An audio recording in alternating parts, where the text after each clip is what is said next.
पश्चिम बंगाल में विधानसभा चुनाव के चौथे चरण के लिए अधिसूचना जारी होने के साथ ही इस चरण के तहत आने वाली सीटों के लिए आज से नामांकन का काम शुरू हो गया। चौथे चरण के लिए 23 मार्च तक नामांकन दाखिल किए जा सकते हैं। उम्मीदवारों के नामांकन पत्रों की जांच 24 मार्च से की जाएगी और 26 मार्च तक नाम वापस लिए जा सकेंगे। पश्चिम बंगाल में चौथे चरण के तहत 10 अप्रैल को 5 जिलों की 44 विधानसभा सीटों पर मतदान होगा।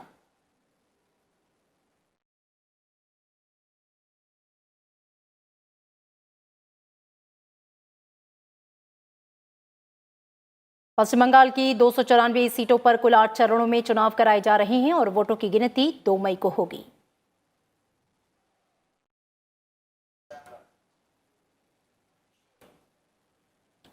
और राज्य में पहले और दूसरे चरण के चुनाव के लिए प्रचार अभियान भी जोरों पर है। सभी पार्टियों के स्टार प्रचारक राज्य में लगातार जनसभाएं कर रहे हैं। पश्चिम बंगाल विधानसभा चुनाव के लिए मुख्यमंत्री ममता बनर्जी ने आज कई जनसभाएं की। मेजा में एक चुनावी सभा के दौरान ममता बनर्जी ने बीजेपी पर तृणमूल कांग्रेस के नेताओं को परेशान करने की साजिश रचने का आरोप लगाया। नंदीग्राम में अपने ऊपर हुए कथित हमले का जिक्र करते हुए ममता बनर्जी ने कहा कि उन्हें बीजेपी के खिलाफ संघर्ष में आगे जाने से कोई नहीं रोक पाएगा। ममता बनर्जी ने अपने सुरक्षा निदेशक विवेक सहाय को हटाए जाने पर भी सवाल उठाए। ममता बनर्जी ने यह दावा किया है कि पश्चिम बंगाल विधानसभा चुनाव में बीजेपी जीत से कोसों दूर है। उन्होंने भरोसा जताया कि तृणमूल कांग्रेस दमदार जीत हासिल करेगी और राज्य की सत्ता में एक बार फिर से वापसी करेगी।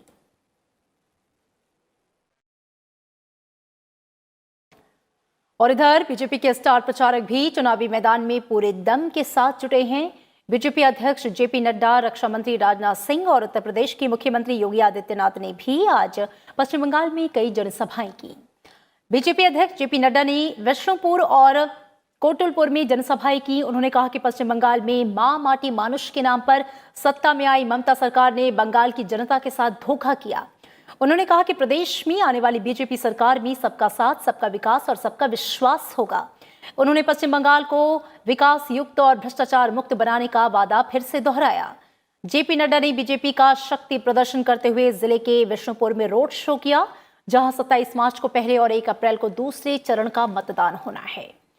इधर रक्षा मंत्री राजनाथ सिंह ने भी आज पश्चिम बंगाल में 3 चुनावी जनसभाओं को संबोधित किया। उन्होंने कहा कि पश्चिम बंगाल की जनता तृणमूल कांग्रेस के कुशासन और भ्रष्टाचार से त्रस्त है। राजनाथ सिंह ने कहा कि इस बार के विधानसभा चुनाव में प्रदेश की जनता ने परिवर्तन का मन बना लिया है और आने वाले 2 मई को पश्चिम बंगाल में असोल परिवर्तन होने जा रहा है।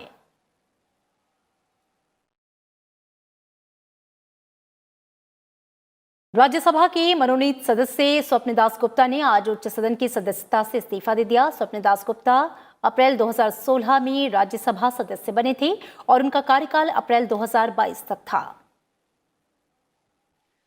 स्वपन दास गुप्ता को बीजेपी ने पश्चिम बंगाल विधानसभा चुनाव में अपना उम्मीदवार घोषित किया है। पार्टी ने स्वपन दास गुप्ता को तारकेश्वर विधानसभा सीट से उम्मीदवार बनाया।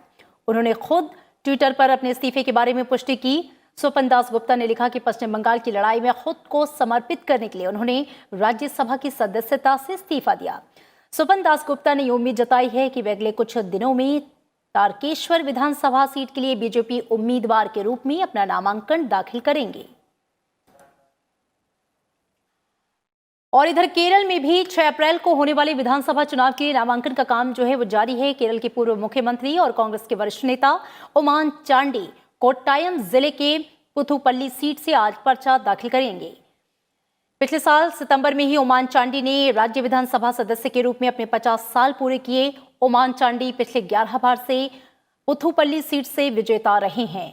ओमान चांडी के खिलाफ सीपीएम ने युवा नेता जैक्सी थॉमस चुनाव मैदान में उतारा है, जबकि बीजेपी ने एन हरी को अपना उम्मीदवार बनाया। इधर विपक्ष के नेता रमेश चेन्नीथला ने भी आज आलपुझा के हरिपद विधानसभा क्षेत्र से नामांकन दाखिल किया। चेन्नीथला 1982 में पहली बार यहां से चुनाव लड़ने के बाद से कभी नहीं हारे।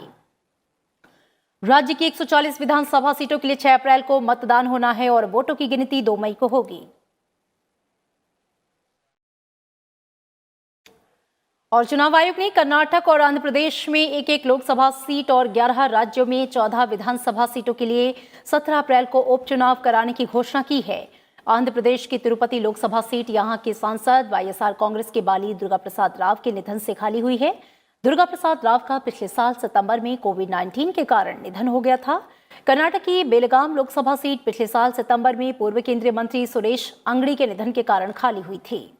निर्वाचन आयोग ने 14 विधानसभा सीटों पर भी उपचुनाव की घोषणा की है। इनमें 3 विधानसभा सीट राजस्थान में, 2 सीट कर्नाटक में और एक विधानसभा सीट गुजरात, झारखंड, मध्य प्रदेश, महाराष्ट्र, मिजोरम, नागालैंड, ओडिशा, तेलंगाना और उत्तराखंड में है। और इसी दिन पश्चिम बंगाल विधानसभा चुनाव के 5वें चरण के लिए वोटिंग होगी। उपचुनाव के लिए वोटों को 2 मई को गिना जाएगा।